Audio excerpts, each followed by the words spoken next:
This episode contains discussions about war, violence, government control, and moral ambiguity. Listener discretion is advised. Two men, draped in red, white, and blue. Both served their country. Both were chosen to represent America. But while one became a blunt instrument of the state, the other became its darkest reflection. John F. Walker and Edward Blake are two sides of the same coin. Symbols of power, patriotism, and control. But when does the American dream turn into a nightmare? Walker, the soldier desperate to live up to the impossible expectations of Captain America, was pushed to his breaking point by pressures of war and duty.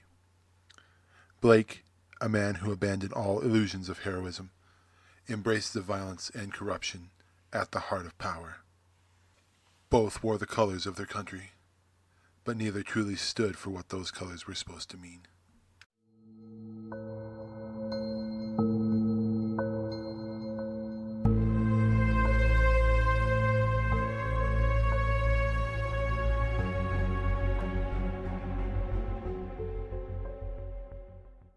Welcome to Revenge and Madness, the podcast where we unravel the thin line between justice and vengeance. Today, we examine the lives of two government operatives, John Walker, the soldier turned U.S. agent, and Edward Blake, the ruthless enforcer known as the Comedian. Both fought for their country, both carried out its will, but only one ever questioned it. Let's begin.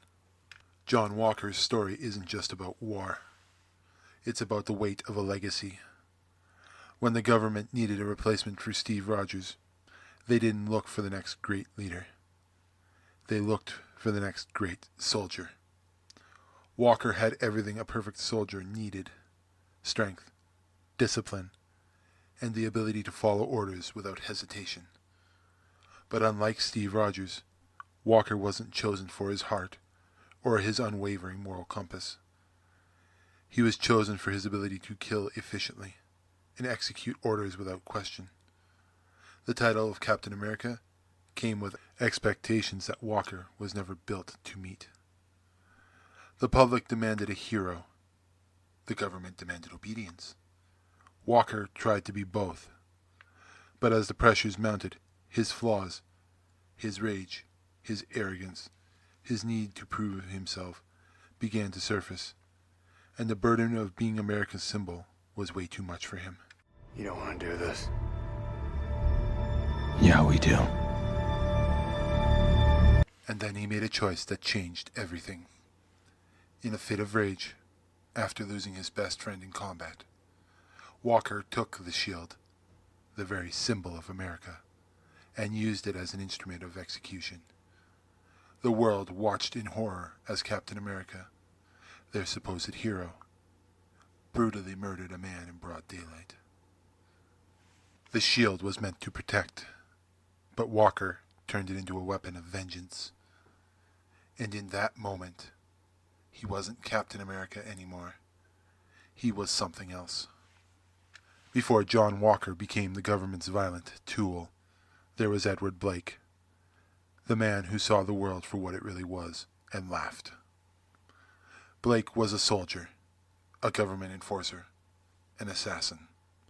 He did what no one else would. The missions that had to be done, but couldn't be acknowledged.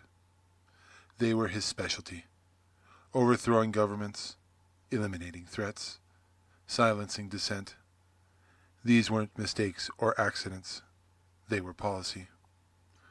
But unlike Walker, who fought to live up to an ideal, Blake never cared about ideals. He never believed in the American dream. He knew it was a lie.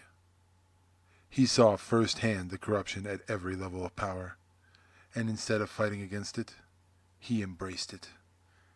He became a soldier who understood that morality was an illusion. Power was the only thing that mattered. It's a joke. It's all a joke. To Blake, the world wasn't broken.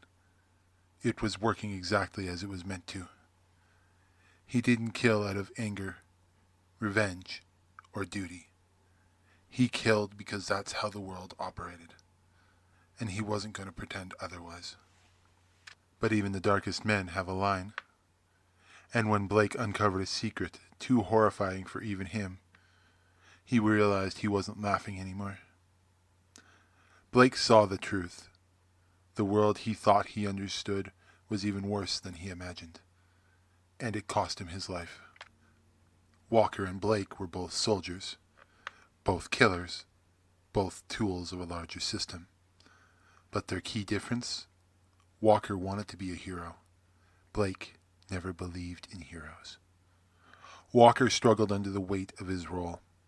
He wanted to do the right thing, but his anger, his training, and his own need for validation pushed him too far.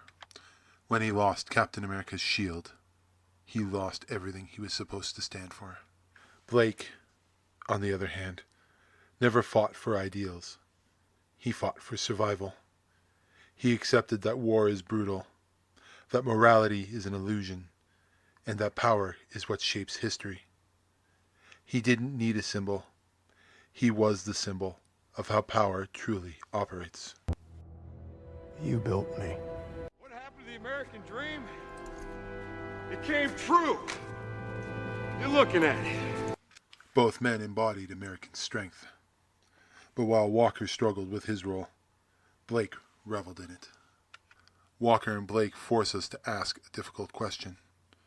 When does patriotism become dangerous? Both were government operatives. Both did what they were told. And both ultimately became monsters shaped by the system that created them. Walker wanted to uphold Captain America's ideals, but fell victim to his own flaws. Blake understood that America wasn't about ideals. It was about power. One fought against the system and was cast aside. The other accepted the system and became one of its most dangerous enforcers. So what happens when a country creates men like these? Can they ever be controlled? Or does the system create its own destruction? Walker and Blake were both instruments of power. But while one was a failed hero, the other was the embodiment of cruelty disguised as duty. Their stories challenge us to ask, when does justice become control? When does patriotism become a weapon? And when does power stop serving people and start consuming them? Thank you for joining us on Revenge and Madness. Next time, we'll take another deep dive into the minds of those who blur the line between justice and vengeance. Until then, remember, the difference between justice and madness is only a matter of perspective.